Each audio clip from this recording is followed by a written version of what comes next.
자, 우리가 붙잡을 언약의 말씀의 제목은 중요한 세 가지 기준이라는 제목입니다. 예전에는 SBS, KBS, MBC 주로 텔레비전을 통해서 여러 가지 뉴스나 정보를 얻었어요. 그런데 지금은 우리 어른들의 놀이터라는 유튜브, 그리고 거의 전 국민이 쓰는 카카오톡, 또 우리 청년들이 즐겨 쓰는 인스타그램, 페이스북, 이런 다양한 매체로부터 일상생활을 막 공유하다 보니까 너무나 많은 가짜 정보가 흘러나오고 있어요. 그리고 이걸 악용하는 사람도 너무 많습니다. 이런 때일수록 건강한 정보를 얻으려면 여러분, 기준이 있어야 돼요. 하물며 우리의 오늘과 내일, 미래, 영혼까지 연결되는 신앙과 인생은 더더욱 기준이 분명하고 확실해야 됩니다. 자, 서론입니다. 질문 한번 해보겠습니다. 만약에 여러분이 다니엘처럼 사자굴에 들어간다. 어떻게 되겠습니까? 또 다니엘의 세 친구 사드락, 메삭, 아벳느고처럼 풀무불에 들어간다. 이 풀무불은요, 쇠를 녹이는 아주 뜨거운 용광로예요. 자, 여기에 들어간다면 어떻게 하시겠습니까? 말이 사자굴, 풀무불이지 얼마나 무섭겠습니까? 자, 첫 번째로요, 이럴 때 대부분 교회에서는 이렇게 가르쳐요. 세게 기도해라. 죽기 살기로 하나님께 부르짖어라. 지금 밥 먹는 거 중단해라. 지금 밥 먹을 때냐? 잠도 자지 말고 기도해라. 이렇게 가르칩니다. 어떻습니까? 아닙니다. 두 번째예요. 이때는 이성을 잃고 하나님께 살려달라고 난리칠 일이 아니고 가만히 있는 것이 성경적인 기준입니다. 우리 상식하고 안 맞죠? 아니, 풀무불에 들어가고 사자굴에 들어가 있는데 가만히 있다니요. 가만히 있다는 말은 아무것도 안 한다는 말이 아니에요. 예수님을 그리스도로 고백하면 됩니다. 아니, 목사님, 그러다가 문제가 더 커지면 어떻게 됩니까? 아닙니다. 정말로 예수님이 그리스도가 맞다면 그 문제를 붙잡지 마세요. 예수가 그리스도라는 복음과 문제 속에 있는 하나님의 계획을 붙잡으세요. 문제가 커진다. 커지는 대로 그냥 내버려두면 됩니다. 왜요? 하나님은 절대로 실수하지 않으십니다. 자, 정리하면 신앙과 인생에 있어서 가장 중요한 것은요, 내 기준이 아니에요. 성경적인 기준을 갖는 게 중요합니다.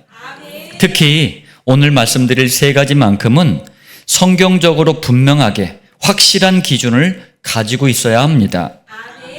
자, 본론 첫 번째인데요. 교회 다니는 많은 교인들은 이런 말을 듣고 싶어 하더라고요. 아, 당신 신앙이 참 좋다. 인생도 참 모범적으로 잘 산다. 이런 말을 듣고 싶어 하더라고요. 그런데 신앙과 인생을 두고 이런 말 듣는 거 나쁘지 않아요. 그런데 기준이 문제인 거예요. 교인들이 신앙과 인생을 가지고 기준이 있는데 이게 굉장히 문제가 돼요. 무슨 말이냐면 첫 번째입니다. 수많은 교회 다니는 교인이 저 사람 참 신앙이 좋다. 인생 사는 모습이 참 모범적이다. 이렇게 말했을 때 그 기준을 보면은요, 성경하고 많이 달라요. 다시 말하면 인격과 윤리가 똑바르고 죄도 요만큼도 안 지으려고 막 착하게 살고 수준도 높고 마치 천사처럼 사는 모습을 보고 교인들은요, 신앙과 인생이 바르다라고 생각을 해요. 물론 이런 노력이 나쁘다는 말은 아니에요. 그런데 좋다 나쁘다, 신앙과 인생의 기준이 성경과 많이 다르다는 게 문제예요. 자, 두 번째입니다. 그렇다면 왜 성경과 기준이 다르다고 말하는지 한번 잘 들어보시길 바랍니다. 생각도 너무 바르고 깨끗해요. 그릇도 큰 사람들은요, 어디다 있냐면요, 오히려 우상 숭배자들 가운데 더 많아요. 우리 남상희 집사님 사시는 그 일동 지역에 석가모니 벌스데이마다 우리가 절간에 전도하러 가는데 거기 가보세요. 훌륭한 분들 많습니다. 전 세계에서 수준이 가장 뛰어난 사람들은요, 800만 우상을 섬기는 일본 사람들이에요. 일본의 2013년에 후쿠시마 원자력 발전소가 폭발을 했거든요. 그때 통계조차 알 수 없는 수많은 사망자가 나왔어요. 만약에 우리나라에서 이런 일이 벌어지잖아요. 특히 언론들이 난리를 칩니다. 막 그냥 서로 막 특종이다 해가지고 있는 말 없는 말 다 긁어 모아가지고 상황을 더 어렵게 만들어 버려요. 그런데 일본은요, 일사불란해요. 언론에서도요, 재난이 발생하잖아요. 그러면 정부에서 요구하는 것만 방송을 해요. 왜? 속이려고 그러는 게 아니라 국민들을 일단 안정시켜 놓고 협조를 구하려고 하는 거예요. 그래야지 사태가 수습이 될 거 아닙니까? 그 다음에 뭐 이런저런 얘기도 되잖아요. 그러니까 수준이 다른 거예요. 그리고 천사 같은 모습은 불상에 빌러 가는 이 절간에 가는 사람들에게 더 많이 볼 수 있어요. 무슨 말입니까? 지금 많은 교인이 가지고 있는 신앙과 인생의 기준이 종교의 기준하고 똑같은 거예요. 이렇게 성경과 다른 종교적인 기준을 가지고 있으면 시간이 흐를수록 심각한 문제가 생긴다니까요. 세 번째입니다. 많은 교인이 신앙과 인생에 대해 종교적인 기준을 가지고 있는 데에는 이 기독교를 향한 사탄의 전략이 숨겨져 있어요. 자, 사탄은요, 기독교를 윤리, 도덕, 인격, 선행, 사회구원, 여기에 앞장서는 종교로 만들려고 발악을 하고 있어요. 그런데 지금 교회들마다, 교인들마다 사탄의 전략에 이게 먹혀 들어갔다니까요. 사탄은 지금 콧노래를 부르고 춤을 추고 있다니까요. 다시 말하면 많은 교인이요, 착하게 살아야 돼, 성질 부리지 말고 순해야 돼, 인격, 윤리, 경건이 바르게 돼야 돼, 뭐 등등등. 이게 모범적인 신앙이고 이게 인생이라고 알고 있어요. 그런데 여러분 생각해 보세요. 굳이 이런 것은 교회에 나오지 않아도 돼요. 세상에서 얼마든지 가르치는 상식이에요. 종교단체에서는 아주 전문적으로 가르칩니다. 또 이런 거는 성경이 말씀하는 믿음의 내용이 아니에요. 신앙의 본질이 아닙니다. 우리 이제 오랜만에 오신 우리 남집사님께 백집사님 말씀을 드렸어요. 만약에 우리 교회가 21세기 안디옥 교회가 이런 것처럼 상식을 가르친 교회라면 우리 안수 집사님 지금도 술 드셔야 돼요. 절대 못 끊어요. 교회는 그런 곳이 아니에요. 이런 거는 믿음의 내용, 믿음의 본질이 아니에요.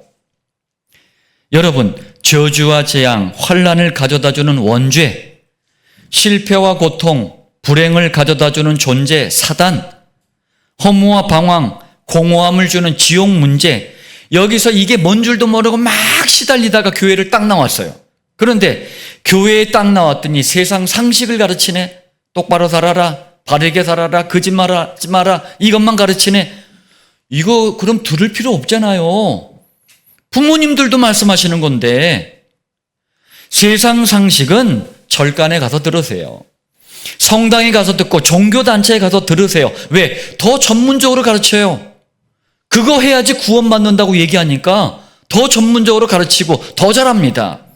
굳이 교회까지 올 필요가 없는 거예요. 여러분은 오늘 이 말씀을 잘 들으시길 바랍니다. 교회가 뭔지를 알아야 돼요. 믿음이 뭔지를 알아야 되고 본질이 뭔지를 알아야 돼요.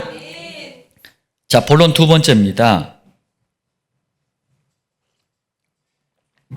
교회 다니는 교인들마다 예수님을 믿는다라고 말을 해요.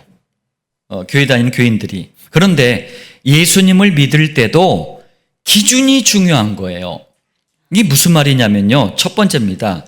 예수님을 믿을 때 예수님을 종교적인 기준으로 보면 이렇게 보여요. 많은 병자를 치유하시고 귀신 들린 사람들에게 귀신을 쫓아내 주시고 많은 기적을 베풀어 주셔가지고 사람들을 기쁘게 하시고 너무나 올바르고 선한 일을 많이 하신 분으로 그렇게만 보여요. 여러분, 그렇게 본다면 우리가 예수님 믿을 필요가 없어요. 왜? 종교 교주들 중에서도 훌륭한 사람들 많잖아요. 뭐가 달라? 그렇지가 않습니다. 두 번째, 예수님을 믿을 때 그래서 성경적인 기준을 가져야 돼요. 그럼 예수님을 올바르게 믿는 성경적인 기준이 뭡니까? 마태복음 16장 16절, 주는 그리스도시요 살아계신 하나님의 아들이시니이다. 예수님을 베드로가요 이렇게 고백을 한 거예요. 여러분, 우리가 예수님은 하나님을 떠난 원죄의 대물림 아래서 태어났고 마귀의 자녀로 살아가고 결국 지옥에 가는 운명을 깨트리는 그리스도의 일, 오직 이 일 하나를 하기 위해서 오신 분입니다. 이게 예수님을 올바르게 믿는 성경적인 기준이에요. 예수 그리스도가 아닙니다. 예수님을 그리스도로 믿어야 돼요. 다시 말하면 마태복음 16장 14절, 예수님은 세례를 베푸는 요한이 상징하는 것처럼 사회 구원을 위해서 오신 게 아니에요. 엘리야가 상징하는 것처럼 능력, 체험, 이것 막 강조하는 신비주의 가르치러 오신 분이 아니에요. 예레미야가 상징하는 것처럼 모든 인간을 사랑하는 박애주의를 실천하러 오신 분도 아닙니다.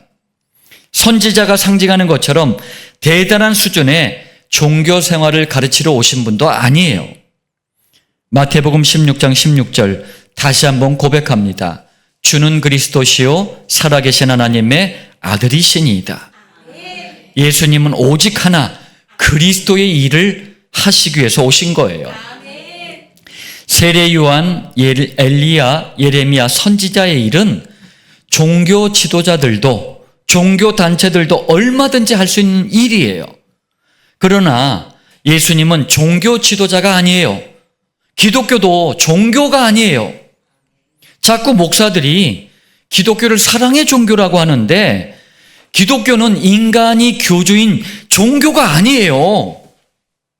또 여기서 말하는 사랑도 육신적인 사랑을 얘기하는 게 아닙니다. 원죄 사단 지옥을 해결하는 그리스도의 십자가를 사랑이라고 하는 거예요. 한 번은 어떤 젊은 청년이 대낮에 교회를 찾아와가지고 상담을 하자고 하더라고요. 그래서 뭐 무슨 일 있냐 했더니 한참 뜸을 들이더니 자기가 지금 인천을 가야 되는데 차비가 없다고 5만 원만 빌려달래요. 그래서 제가 그래서 안 된다 그랬어요. 교회는, 목사는 복음을 전하는 사람이지 돈을 구걸해주고 동냥해주는 그런 사람이 아니다. 그런 곳이 교회가 아니다. 그랬더니 이 청년이 도망가듯 하면서 날리는 말 한마디가 있었어요. 이 교회는 왜 이렇게 사랑이 없어? 이러더라고요. 잡아다가 몇 대 때려주고 싶었는데 한번 생각해 보세요, 여러분. 대낮에 청년이 정상적인 일을 해야죠. 그게 정상 아닙니까? 거기다 대고 자꾸 동냥해주고 그러면 어떻게 되겠습니까? 그 청년의 평생이. 이게 사랑이 아니에요, 그거는. 그리고 교회가 말하는 사랑을 지금 사람들이 오해를 하고 있어요. 어쨌든 예수님은 그리스도셔요. 기독교는 종교가 아니에요. 복음 그 자체이고 구원 그 자체이고 생명 그 자체예요. 절간이 줄 수 없는 해답을 주는 곳이에요. 세 번째입니다. 예수님께서는 우리가 예수님을 믿을 때 헷갈리지 않고 성경적인 정확한 기준을 갖도록 예수님 자신을 여러 가지 사건을 통해 정확하게 설명하셨어요. 자, 마태복음 8장 26절에서 27절. 큰 풍랑이 일어났어요. 이랬더니 막 바람이 불고 바다가 난리를 치는 거예요. 이때 예수님이 꾸짖으시니까 즉시 잔잔해져 버렸어요. 이게 무슨 말이냐면 예수님은 자연계를 통치하시는 분이라는 거예요. 자연계의 주인이시라는 말씀이에요. 예수님이 만약에 세례를 베푸는 요한이라면 자연계를 통치하시는 주인이 될 수가 없는 거예요.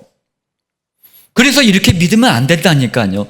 예수님을 틀리게 믿으면 예수님은 창조주 하나님이시기 때문에 직접 자연계를 다스리시는 거예요. 그리고 자연계를 다스리시는 창조주 하나님이 직접 하나님을 만나는 길이 되어 주셨어요. 이 직분을 참 선지자라고 합니다. 또 마태복음 9장 2절에 네 죄사함을 받았느니라. 예수님이 만약에 예레미야나 선지자라면 네 죄사함을 받았느니라 이렇게 말할 수가 없는 거예요. 그러니까 이렇게 믿으면 안 된다는 거예요. 예수님을. 아무리 뛰어난 판사라 할지라도 법에 대해서는 말할 수 있지만 원죄 사단 지옥 문제에 대해서 네 죄사함을 받았느니라 이렇게 말할 수 없어요.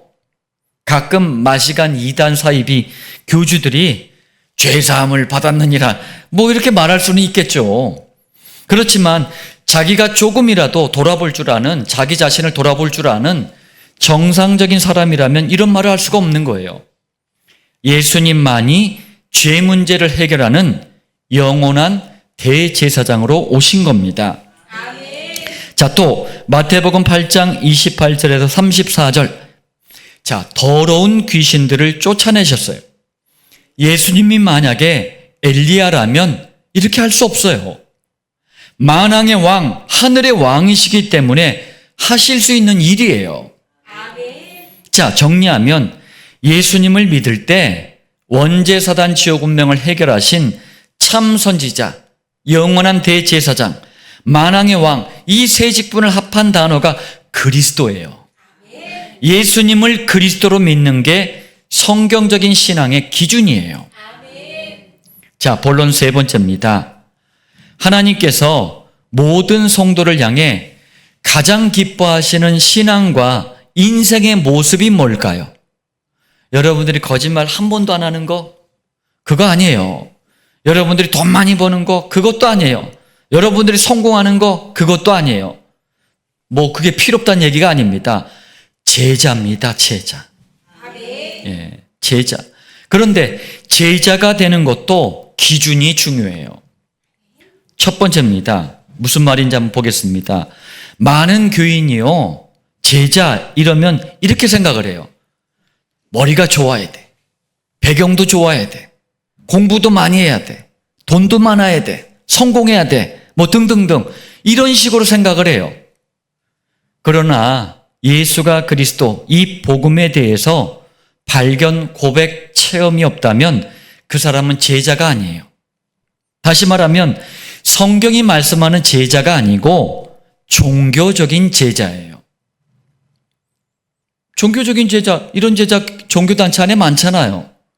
두 번째, 그럼 성경이 말씀하는 제자, 그리고 종교적인 제자 어떻게 구별을 하죠?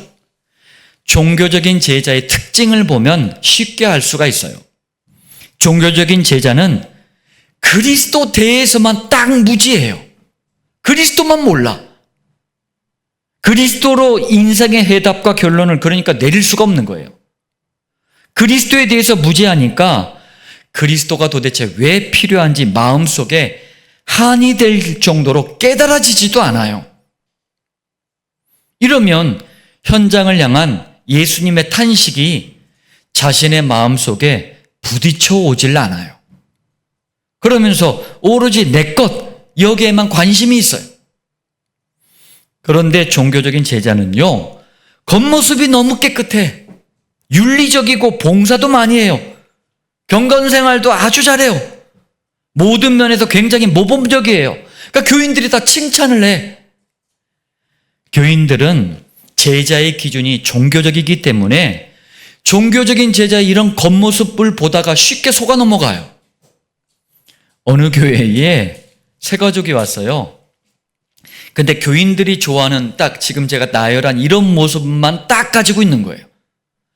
6개월 정도 지나니까 모든 교인이 다 홀딱 반해버렸어. 이 사람한테. 그런데 어느 날 갑자기 이 사람이 교회를 안 나와요. 교인들이 다 이제 이렇게 멋있는 사람이 왜 안 나올까 궁금했는데 알고 봤더니 교인들한테 돈을요 1억 원을 넘게 빌리고 도망을 가버렸어요. 종교적인 기준으로 사람을 보면은요 속기가 쉬운 거예요. 세 번째입니다.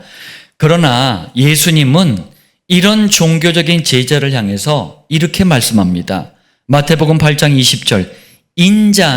인자라는 게 사람의 아들로 오신 그리스도를 말씀합니다. 인자는 뭐라고 마십니까? 머리 둘 곳이 없다. 대강 들으면 예수님이 지금 외로움을 타시는구나 이렇게 들려요. 머리 둘 곳이 없다. 또 실제로도 많은 목사들이 육신적으로 또 이렇게 해석을 하기도 해요. 그렇지 않습니다. 예수님이 지금 외로운 신세 한탄을 하시는 게 아니에요. 그럼 이게 무슨 말씀일까요? 종교적인 제자는 너무 인간적이에요. 열심이고 뛰어나고 최선을 다하고 아는 것도 너무나 많은데 가장 중요한 복음만 없어요. 예수님이 이 땅에 오셨을 때도 대표적인 종교 제자가 누구였죠? 바리새인들, 제사장들이 대표적인 제자들이에요. 종교 제자들이에요. 이러면 성령님이 역사할 틈이 없어요. 성령님이 그 사람에게 개입할 틈이 없어요. 이걸 두고 예수님은 인자는 머리 둘 곳이 없다 이렇게 말씀한 거예요. 쉽게 말하면 예수님은 종교적인 제자에게는 관심을 두시지 않는다는 말씀이에요. 네 번째, 그렇다면 반대로 예수님이 머리를 두시는 곳, 곧 관심을 두시는 곳은 어디일까요? 그리스도에 대한 해답과 결론이 내려진 성도에게 머리를 두시는 거예요. 이런 성도를 성경은 제자라고 합니다. 예수님은 이런 제자에게 머리를 두십니다. 모든 관심을 가지고 계셔요. 다시 말하면 현장을 보면서 애통해해요. 그러면서 그리스도만이 유일한 해답이구나. 이 해답을 전하겠다고 인생의 결단을 가진 제자에게 예수님은 머리를 두시는 거예요. 이런 제자에게 모든 관심을 가지고 계십니다. 제가 복음을 전하면서 이런저런 사람을 많이 봤어요. 그리스도를 정말 사랑하는 21세기 안디옥 교회 성도들도 있고 반대로 그리스도를 마구 내팽개쳐 그 정도가 아니라 심지어는 그리스도를 이용해 먹어 이런 사람들도 많이 봤어요. 어떤 사람은 목사님 제가 생명 걸고 끝까지 어디든 따라갈게요. 근데 어디든 따라갈게 했는데 어디로 가버렸어. 전부 뻥이야. 여러분 그리스도를 지속하지 않는 사람은 전부 가짜예요. 끝까지 그리스도 붙잡고 가는 사람이 진짜 제자입니다. 그리고 예수님은 복음, 기도, 전도, 제자, 그루터기, 세계복음화 이런 중요한 단어들이 교회의 본질임을 알고 여기에 결론을 내리고 여기에 방향을 맞춘 그런 교회에 머리를 두셔요. 이런 교회에 모든 관심을 가지고 계셔요. 21세기 안디옥 교회가 여기에 결론을 내렸고 여기에 방향을 맞췄어요. 그랬더니 우리는 다 아시잖아요. 우리는 교회 건축을 위해서 생명 걸지 않아요. 우리는 그걸 위해 기도하고 그걸 목적으로 두고 막 어떻게 하면 막 교회 사이즈 늘릴까 애쓰거나 그러질 않아요. 때에 알맞게 성령께서 다 진행하시고 우리는 그 속에서 하나님이 하시는 일을 보면서 누리고만 있었어요. 너무나 좋은 예배 환경을 허락해 주시고 너무나 귀중한 분들을 또 만나게 해주시고 이게 예수님이 우리에게 머리를 두시기 때문에 가능한 일이에요. 자, 결론을 맺겠습니다. 성경 곳곳마다 마지막 때 일어날 어마어마한 일들을 말씀하고 있어요. 지금 우리 세상 현장을 보면 말씀대로 되어져 가고 있습니다. 특히 교회와 교인들이 당할 문제, 위기, 어려움에 대해서 말씀하고 있는데 그 이유가 뭐냐면요. 오늘 제목처럼 중요한 3가지 기준을 모르고 있기 때문에 그래요.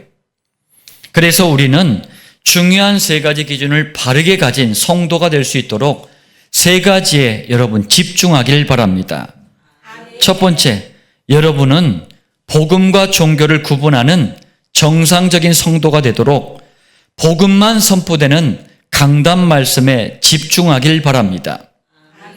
두 번째, 예수님이 오셨을 그때나 21세기인 지금이나 마태복음 8장 18절 종교를 믿는, 예수님을 믿는다고 하는데 실제로는 종교를 믿는 무리는 너무나 많아요.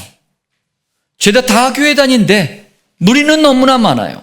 그런데 8장 23절처럼 예수님을 그리스도로 바르게 알고 믿고 끝까지 따르는 제자는 정말 적어요. 우리는 복음의 말씀을 붙잡고 제자로 쓰임받도록 복음을 각인, 뿌리, 체질로 만드는 정시강당 기도에 집중하길 바랍니다. 세 번째입니다. 제자도 종교적인 제자가 아니라 예수님께서 머리를 두시는 성경적인 제자가 되시길 바랍니다. 성령님은 중요한 세 가지 기준을 가지고 7천 목장에 참여하는 제자를 통해 시대와 현장을 살릴 것입니다.